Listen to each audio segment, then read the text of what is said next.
even if it includes killing a mass of people.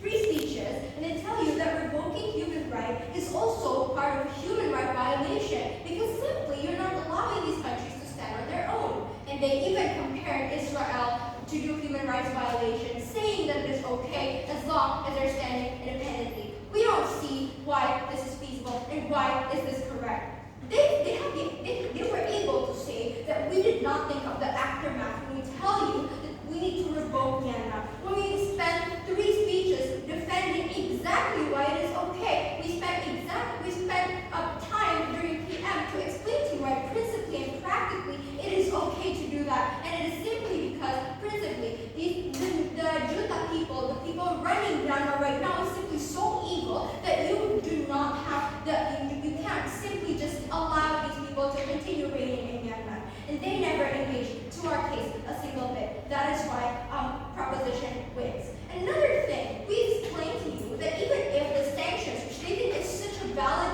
counterfactual or such a valid alternative, and that people will suddenly, people in Myanmar, people of the junta community will suddenly feel like they need to change immediately because suddenly the people of running Myanmar right now will feel a sense of fear when clearly giving sanctions on them is simply just allowing them to have a timeout for a bit, but then they still have protection from these ASEAN countries. Why would these ASEAN countries trade off their belief that is to defend peace and human rights when they can actually condemn whatever Myanmar is doing? Why would ASEAN countries sell their ideologies simply to defend a country that is clearly doing massacres? We never see the urgency under their side of the house. We never see an explanation, a valid analysis as to why this is important. We never see why it is okay to trade off your belief in defending human rights and so long that Myanmar remains a good country, a friendly country, that ASEAN countries will have good friendship with Myanmar. We never see this. And then another thing that why proposition deserves to win,